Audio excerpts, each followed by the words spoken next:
मेरा नाम उपी तिवारी है। मैं यूआरडी एकेडमी बांदा से बात कर रहा हूँ। उम्मीद है कि राष्ट्रपति की जो सीरीज चल रही है आपको बहुत अच्छे से समझ में आ रहा होगा। और आज हम एक बहुत ही महत्वपूर्ण आर्टिकल करने वाले हैं। इसको भी बहुत ध्यान से आप सुनिएगा बेटा। तो ध्यान से सुनेंगे तो हो सकता है कोई ना कोई प्रश्न आपको एग्ज़ाम में मिल जाए। यहाँ पर बहुत अच्छे से मन ला के पढ़ना है। सारे एग्ज़ाम पास में आ रहे हैं। आपके एग्ज़ाम वही लगभग अक्टूबर नवंबर सारे स्टार्ट हो जाएंगे, चाहे वो उत्तर प्रदेश पीसीएस का एग्ज़ाम हो, आरओ का हो, चाहे लोअर पीसीएस हो, वीडियो हो, उत्तर प्रदेश पीटी हो, शिक्षक भर्ती हो।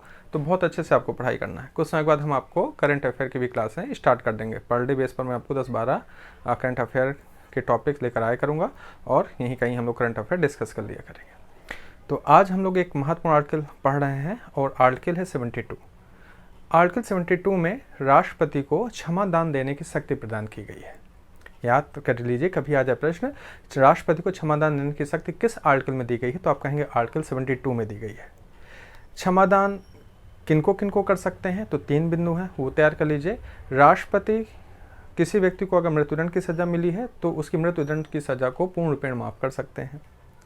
अगर राष्ट्रपति जैसे आपने सुना होगा कि मार्शल लॉ के तहत जो सेना में जो सैनिक होते हैं या अधिकारी होते हैं उनको मार्शल लॉ के तहत जब सज़ा मिलती है तो राष्ट्रपति उस सज़ा को माफ़ कर सकते हैं। तो याद रखिए, मार्शल लॉ के तहत अगर किसी को सज़ा मिली है तो उसको भी राष्ट्रपति माफ़ कर सकते हैं।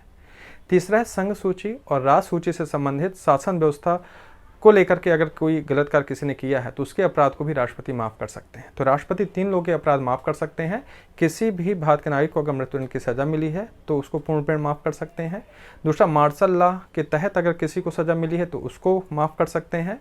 और संघ सूची या राज सूची के अंतर्गत शासन व्यवस्था में अगर किसी ने अपराध किया है तो उसकी सज़ा को भी राष्ट्रपति माफ़ कर सकते हैं। तो ये आपको यहाँ पर तैयार रखना है।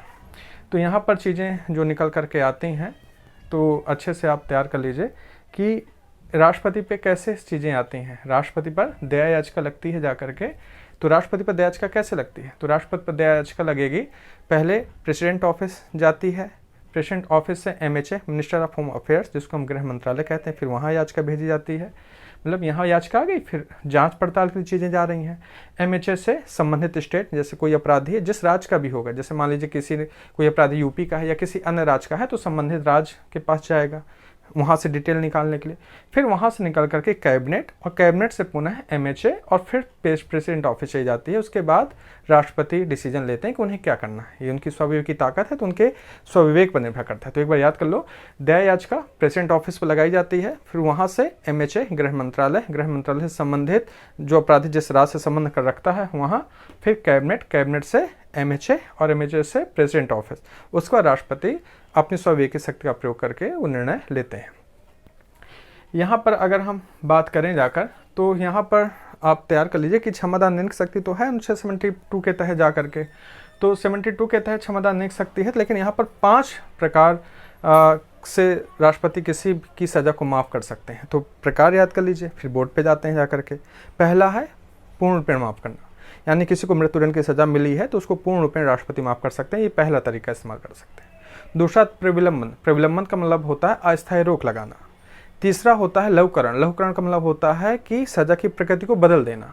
चौथा होता है विराम, विशेष परिस्थिति को देखते हुए सज़ा को कम दिलाना। और पांचवा होता है परिहार, अगर आप अपराधी को सज़ा मिल चुकी है और अपराधी जेल में है जा करके, और लेकिन उसका व्यक्तित्व, उसका बिहेवियर सब कुछ चेंज हो गया है तो उसको समय पूर्व, जैसे मान लीजिए किसी को 14 साल की सज़ा मिली तो उसको 12 साल की सज़ा के बाद 2 साल पहले ही रिहा कर देना, ये परिहार हो जाता है। तो याद कर लीजिए, पहला पूर्ण रूपेण माफ़ करना, दूसरा क्या है बेटा प्रविलंबन जिसको हम रेस्पाइट कहते हैं, तीसरा लघुकरण कम्यूटेशन, विराम रेस्पाइट कहलाता है, ये परिहार रिमिशन। फिर से एक बार याद कर लीजिए जाकर, पूर्ण रूपेण माफ़ करना है जा करके जिसको हम पार्डन कहते हैं। ठीक, प्रविलंबन आपका रिप्रीव हो गया, लघुकरण कम्यूटेशन हो गया, विराम रेस्पाइट हो गया और परिहार आपका रिमिशन हो गया। तो इस तरह से चीज़ें आपको तैयार रखनी है। तो इसमें एक्सप्लेन भी मैं किए दे रहा हूँ, कर चुका हूँ, लेकिन एक बार सुन लीजिए। पूर्ण रूपेण माफ़ का मतलब होता है कि किसी को मृत्युदंड की अगर सज़ा मिली है तो राष्ट्रपति उसको पूरी तरह से माफ़ कर देते हैं।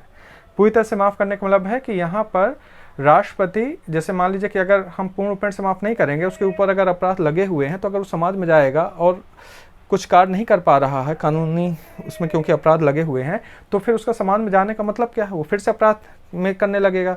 ज़्यादा बड़े अपराध करेगा तो इस कारण से पूर्णपण माफ़ करना होता है, यानी कि समाज में जाएगा तो उसके पुराने सारे अपराध, उस पर जितनी धाराएं वो सब समाप्त कर जाती हैं, वो एक सामान्य नागरिक की तरह कार्य करना प्रारंभ कर देता है। इसको हम कहते हैं पूर्णपण या पार्डन कहते हैं। प्रविलंबन का मतलब होता है कि जैसे किसी को फांसी की सजा मिलने वाली है, कुछ ही दिन 2 दिन के बाद मिलने वाली है, राष्ट्रपति पर दया याचिका लगी तो राष्ट्रपति उस पर निर्णय लेते हैं ना, तो अस्थायी रोक लगा देंगे, तभी तो होगा। पता चला कि 2 दिन के बाद उसको फांसी होनी है, राष्ट्रपति उस पर कुछ बात नहीं कर पा रहे हैं, तो वहाँ पर राष्ट्रपति प्रविलंबन लगा देते हैं कि जब तक मैं डिसीजन नहीं ले पा रहा हूँ उसकी दया याचिका पर, तब तक आप रिप्रीव का प्रयोग करिए, प्रविलंबन का प्रयोग करिए, यानी कि यहाँ पर उस की मृत्युदंड की सजा पर अस्थायी रोक लगा दी गई। जब तक दया याचिका पर राष्ट्रपति कोई फैसला नहीं ले देते हैं तब तक उसको फांसी की सजा नहीं दी जाएगी, उसको हम प्रविलंबन कहते हैं। ठीक है। तीसरा होता है लघुकरण। लघुकरण का मतलब होता है कि प्रकृति चेंज कर दी, किसी अपराधी को मृत्युदंड मिलना था लेकिन उसकी प्रकृति को चेंज कर दिया गया और प्रकृति चेंज होने के बाद उसको आजीवन कारावास दे दिया गया, तो उसको हम कहते हैं कि उसका सजा का नेचर चेंज कर दिया गया, तो उसको हम लघुकरण या कम्यूटेशन कहते हैं। फिर यहाँ पर एक आता है विराम, जिसको रिस्पाइट कहते हैं। विराम का आशय होता है कि विशेष परिस्थिति, जैसे कोई अपराधी नहीं है, कोई बचपन से अपराधी तो होता नहीं है जाकर, लेकिन किसी ने अनजाने में कोई अपराध कर दिया है, जैसे मान लीजिए कोई प्रेग्नेंट महिला, लेकिन उससे अनजाने में कोई गलती हो गई, लेकिन ऐसा अपराधी है नहीं, उसका कोई बैकग्राउंड नहीं है, तो यहाँ पर उसकी विशेष परिस्थिति को देखते हुए राष्ट्रपति उसकी सजा को, जो उसको सजा मिलने वाली है उस अपराध के तहत, उसकी सजा को कुछ कम करा सकते हैं। परिहार का मतलब होता है कि सजा मिल गई है अपराधी को, सजा वो काट रहा है, लेकिन जेल में जाकर के उसके बिहेवियर में परिवर्तन हुआ है, उसका बिहेवियर चेंज हो गया है, वो एक समान नागरिक की तरह बिहेव करने लगा है, और कहीं ना कहीं उसके बिहेवियर को देखते हुए जो उसको सजा मिली, जैसे मान लीजिए 14 साल की सजा मिली है तो 2 साल पहले उसको रिहा कर दिया जाता है, यानी कि उसमें राष्ट्रपति ने परिहार का प्रयोग किया, रिमिशन का प्रयोग किया। तो मेरे हिसाब से आपको सब समझ में आ गया होगा। आर्टिकल 72 क्या है, क्षमादान देने की ताकत है, 5 राष्ट्रपति के प्रकार हैं, पूरी मैंने दया याचिका कैसे आती है, किस प्रकार से दया याचिका का एक फ्लो चार्ट मैंने बता दिया, कहाँ कहाँ से होकर के जाती है, अच्छे समझ में आ गया होगा। और राष्ट्रपति किन 3 चीज़ों में अपनी आर्टिकल 72 का प्रयोग करते हैं वो मैंने आपको पहले क्लियर कर दिया।